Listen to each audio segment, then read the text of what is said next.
Alors, on va enchaîner sur une autre séquence. On va parler de cybersécurité dans les énergies marines renouvelables. C'est quand même important. On aura la pause dans une dizaine de minutes après la keynote. Donc, je vous le précise juste pour ceux qui sont susceptibles d'aller s'aérer un peu. Après, il y aura une pause d'une vingtaine de minutes. Parce que c'est quand même un sujet central avec la digitalisation croissante. Le secteur de l'énergie est aussi la cible de cyberattaques. Le CER a signé en juin dernier avec France Cyber Maritime, dont on a un représentant, Olivier Jacques. Merci d'être avec nous. Une convention de coopération de renforcement de la cybersécurité des énergies marines renouvelables en cohérence avec les orientations européennes du NZIA dont on vient de parler. En quoi est-ce important de prendre en compte ces sujets? Comment s'organiser? Je passe donc la parole à Olivier Jacques, conseiller en cybersécurité maritime au sein de France Cyber Maritime. Vous avez le Pavlov, vous avez tout devant vous et vous avez 10 minutes. Merci à vous. Parfait. Merci beaucoup, merci Madame Croiset. Donc j'ai deux challenges cet après-midi. C'est un, de vous parler de cybersécurité sans vous embêter, sans vous endormir. Et puis après, je vous sépare aussi de la pause. Donc je vais essayer de faire ça du mieux possible. Alors donc moi, je m'appelle Olivier Jacques. Je suis spécialiste en cybersécurité maritime depuis 25 ans. Donc je ne suis pas venu là parce qu'il y avait des attaques. Je suis là parce que c'est ma passion. Je suis chercheur associé à l'école navale aussi, sur lequel il y a pas mal de sujets de cybersécurité qui sont traités.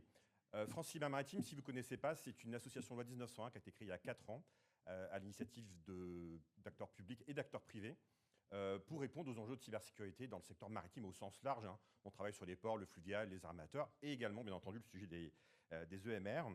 Et donc, je suis très content d'être aujourd'hui parmi vous et également de la signature d'une convention de coopération qu'on a signée avec le syndicat des énergies renouvelables à l'occasion de Synergie à Nantes, un petit peu avant l'été. Donc, France Cyber Maritime, aujourd'hui, c'est 90 adhérents. Des armateurs, des ports, comme je le disais, des acteurs publics, le CHUM, l'Ifremer, je ne vais pas tous les citer, mais aussi des acteurs de la filière cyber en France.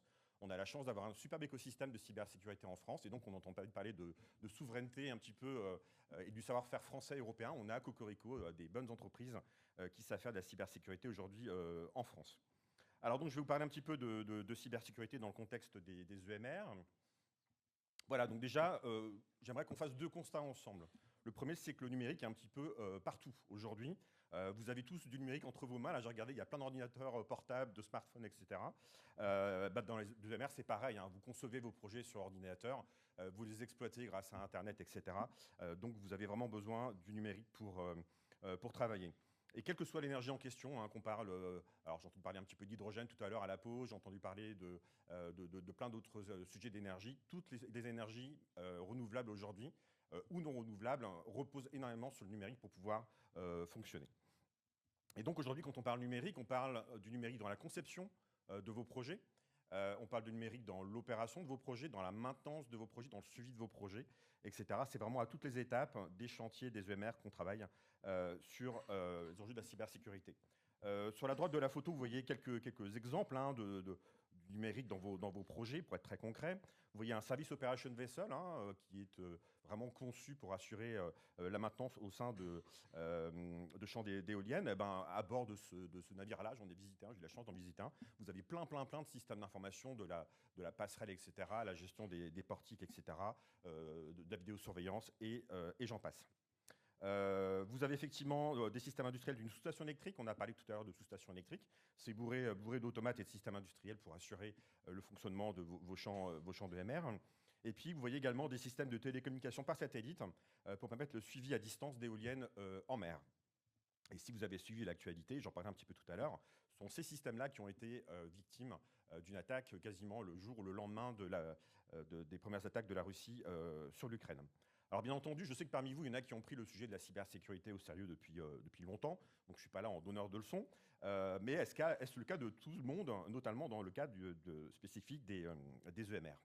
Alors le deuxième sujet, c'est que finalement, quelle que soit votre responsabilité au sein, dans le monde des EMR, vous avez une responsabilité en termes de cybersécurité. Que vous soyez acteur public ou privé, que vous soyez, je ne sais pas, dans le domaine de la réglementation, que vous soyez opérateur, que vous soyez constructeur, concepteur de systèmes d'information ou d'EMR, vous avez des responsabilités pour intégrer finalement la cybersécurité dès la conception de votre projet. Pourquoi je vous dis ça ? Intégrer la cybersécurité dès la conception de votre projet, ça va vous coûter. Ça dépend des projets. Alors, encore des coûts, vous allez me dire, à rajouter au mégawattheure là, que j'ai entendu parler tout à l'heure. Ça coûte à peu près entre 1, 2, 3, 4, 5%. Ça dépend des projets, etc. À prendre en compte pour faire les choses correctement. Si vous le faites Après la mise en production d'un champ d'éoliennes, par exemple, eh ben, je ne sais pas. Ça a un coût qui est largement supérieur. Peut-être qu'il faudra arrêter votre champ éolien pour pouvoir ajouter des équipements de cybersécurité. Bref, c'est extrêmement compliqué. Donc ma première recommandation, c'est faites-le le plus rapidement possible dès la conception de votre projet. N'attendez pas que le projet soit sur la fin pour intégrer et pour se dire, ah ben mince, la cybersécurité, en fait, on n'y a pas pensé. OK. Alors effectivement, la question qu'on a, nous, souvent, c'est comment est-ce qu'on fait pour sécuriser des installations de type EMR. Ce n'est pas forcément hyper simple. Moi, je vous propose une approche, ce que je propose à tout le monde, en 3 étapes. La première étape, c'est une approche par la conformité. D'accord. Alors, la conformité, elle peut être subie ou volontaire, ça dépend des gens. Il y a des gens qui vont parfois anticiper l'arrivée de réglementation dans le futur, et il y en a d'autres qui attendent que la réglementation soit arrivée pour la mettre en œuvre. Donc ça, c'est l'application des lois, des règlements mondiaux, européens, français, etc., sur le sujet de la cybersécurité. Ils peuvent être généralistes, ils peuvent être spécialisés à l'énergie ou aux EMR, mais également réfléchir en termes de conception à l'utilisation de normes, de bonnes pratiques en termes de cybersécurité pour vos projets et vos parcs éoliens notamment. La deuxième approche, c'est une approche par les risques. Alors ça parle pas mal, notamment aux managers, aux grands directeurs. La question, c'est en fait, qu'est-ce que vous craignez qui se passe dans votre champ éolien? Moi, ce qu'on m'a dit ce midi, c'est la pire chose qui puisse se passer en termes de cybersécurité pour un parc éolien, c'est que, en fait, il s'arrête de fonctionner suite à une cyberattaque. Très bien, voilà un beau scénario de risque à prendre en compte. Il y en a d'autres, mais c'est peut-être un des principaux risques, effectivement, pour vous. Et ce n'est pas un risque qui, moi, me paraît complètement aberrant et complètement irréaliste d'un point de vue d'un attaquant. D'accord. Enfin, la dernière approche que je vous recommande, c'est l'approche par les menaces. Alors, vous savez qu'on dit souvent qu'on ne se protège que de ce qu'on connaît bien. Or, ce qui est assez rigolo, c'est qu'en cybersécurité, on se dit souvent, en fait, je ne sais pas qui m'attaque, je ne sais pas qui veut m'en vouloir, moi je suis une petite PME de tel endroit, personne ne va m'attaquer, et puis paf, ça tombe sur vous, pas de bol, et vous demandez pourquoi, c'est comme ça, c'est de l'opportunisme, c'est comme les cambrioleurs, des fois, ils tombent sur votre maison, vous ne savez pas pourquoi, c'est pareil, il y avait une porte ouverte, ils sont rentrés, et voilà. Donc, savoir qui vous en veut, c'est quand même une étape qui est extrêmement importante pour mieux vous protéger. Alors, je vais vous expliquer rapidement un petit peu ces 3 différentes approches. Alors ça peut vous faire peur, mais vous le connaissez, c'est le règlement NZIA. Ce qui est super intéressant dans le NZIA, je l'ai filouté pour ceux qui ne l'ont pas vu, je pense que les courageux parmi vous l'ont lu en entier et plusieurs fois même, c'est que dedans on parle de cybersécurité. C'est un des rares règlements sectoriels en Europe dans lequel on parle de cybersécurité dans ce type de règlement-là, et c'est super intéressant. Vous avez remarqué que d'une part, dans le NZIA, on parle que les pouvoirs adjudicateurs doivent prendre en compte la cybersécurité. Voilà, ok, ça c'est marqué dedans, donc c'est pas mal. Et d'autre part, on explique qu'il est recommandé, peut-être obligatoire, d'inclure des critères de préqualification liés à la cybersécurité. Ça veut dire quoi? Ça veut dire que quand vous allez présenter vos projets de champs EMR, vous avez plein de choses à mettre en place et à réfléchir, à justifier, et vous aurez aussi des critères de cybersécurité à mettre en place. Et en conséquence, vous avez les articles 25 et 26 du dit règlement qui prévoient l'exigence de démonstration de la conformité des marchés et projets avec les exigences applicables en matière de cybersécurité, et donc également des critères de préqualification relatifs à la cybersécurité et à la sécurité des données. Alors je vous rassure ou pas, mais la plupart de ces critères-là aujourd'hui ne sont pas écrits, ne sont pas définis, ils vont l'être dans les mois à venir, mais il y a encore pas mal de doutes sur concrètement qu'est-ce qu'on va demander. On va demander des choses, mais quoi on ne sait pas encore concrètement. Donc je vous invite vraiment à réfléchir à ça pour un petit peu vos projets à venir, parce que ça va vous arriver en fait à très court terme pour vous, donc autant effectivement les devancer.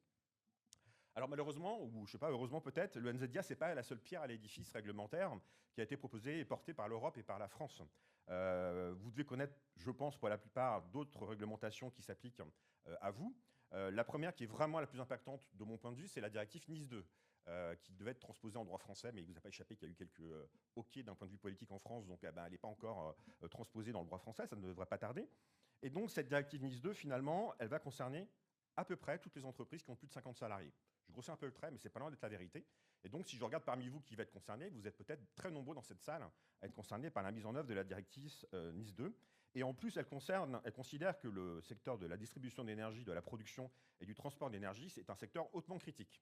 Donc, autant vous dire qu'elle va être un peu plus ferme sur la mise en place de critères de cybersécurité pour vous. Alors, une petite astuce, peut-être que parmi vous, vous ne savez pas si vous êtes concerné par la directive NIS 2, vous allez sur un super site du gouvernement, monespace-nis2.cyber.gouv.fr, faites-le avant ce soir, là, quand vous aurez le temps, et allez voir, vous rentrez des critères, le nombre de salariés, chiffre d'affaires à l'année, et vous saurez si vous êtes concerné ou pas par la directive NIS 2. Ensuite, il y a le Cyber Resilience Act qui est en train d'application, et qui prévoit que tout concepteur de produits comprenant des éléments numériques, comme du matériel, des logiciels, etc., et qui va le vendre en Europe, en assure la cybersécurité tout au long du cycle de vie. Alors ça, c'est quand même pas mal impactant, et c'est assez nouveau. Ça va notamment concerner tout, hein, ça va du babyphone jusque peut-être à un système d'énergie marine renouvelable, du logiciel. Il faut être certain que vous êtes capable d'assurer la cybersécurité tout au long du cycle de vie de ces installations, donc vraiment sur le long terme. Et croyez-moi, c'est pas évident. Et enfin, même si la liste elle est secrète, plusieurs parmi vous sont d'ores et déjà opérateurs d'importance vitale, ne levez pas la main, et en vertu de l'arrêté du 11 août 2016, vous êtes contraints à des obligations en termes de détection, de notification et de protection spécifiques en raison de votre activité. Alors concernant la deuxième approche par les risques... Alors attention, il vous reste 30 secondes. Ouais, voilà, je vais passer assez rapidement. Ouais. Ce que je voulais vous expliquer... La complexité d'un sujet aussi large en 10 minutes. Le scénario, j'en ai parlé, donc c'est pas forcément important. Ce que je voulais montrer, c'était ça, en fait, c'est le nombre d'incidents qui ont touché le secteur des EMR au cours des dernières années. Nous, on a relevé, pour vous dire, l'année dernière, 620 incidents dans le secteur maritime public, hein, vu dans la presse, dont 22 qui ont touché le secteur des énergies marines renouvelables. Donc 22 incidents majeurs pour des acteurs des EMR dans le monde entier. Donc c'est quand même quelque chose qui est extrêmement impactant. Okay. Quelques exemples très rapides. En haut, c'est un acteur qui conçoit des éoliennes qui a été touché par une cyberattaque. Toutes ces données commerciales, techniques, etc. se sont trouvées sur le dark web. Donc vous pouviez potentiellement y accéder. C'est interdit par la loi française, mais potentiellement vous y avez accès. À gauche, c'est les fameuses 5800 éoliennes en Allemagne qui ont perdu leur télécommande parce que le système a été complètement compromis lors de l'attaque sur la Russie et sur l'Ukraine. Et à droite, c'est une hydrolienne qui a été concernée par une attaque par rançongiciel il y a quelques années de ça. Voilà, donc en réponse, qu'est-ce qu'on fait à ça? Parce qu'une fois que je vous ai dit ça, ça ne vous rassure pas forcément. Ben, en fait, en France, on a un écosystème de personnes qui savent faire de la cybersécurité, notamment dans le secteur des EMR. On a créé France Cyber Maritime pour ça. France Cyber Maritime, c'est quoi? En 30 secondes, c'est un centre opérationnel pour faire les remontées d'incidents de cybersécurité. En gros, qui j'appelle quand j'ai un problème de cybersécurité, ben, vous pouvez appeler le MCERT, c'est gratuit. Alors, vous pouvez adhérer, c'est encore mieux, mais on ne vous laissera pas dans la panade si vous avez un problème de cybersécurité. On a également des entreprises capables de faire des jumeaux numériques de votre champ d'EMR pour mener des cyberattaques dessus, pas sur les systèmes en production, mais sur des systèmes un peu plus sûrs. On fait des entraînements, on fait de la formation également, extrêmement important. On fait de la recherche de vulnérabilité, on paye des hackers éthiques pour aller chercher, hackers éthiques français qu'on connaît, pour chercher des vulnérabilités sur des installations industrielles critiques. Et tout ça, c'est soutenu par pas mal d'organismes que vous voyez sur la droite, dont le SER que je tenais à remercier. Et bien voilà, écoutez, j'en ai terminé. Je vous remercie pour votre attention.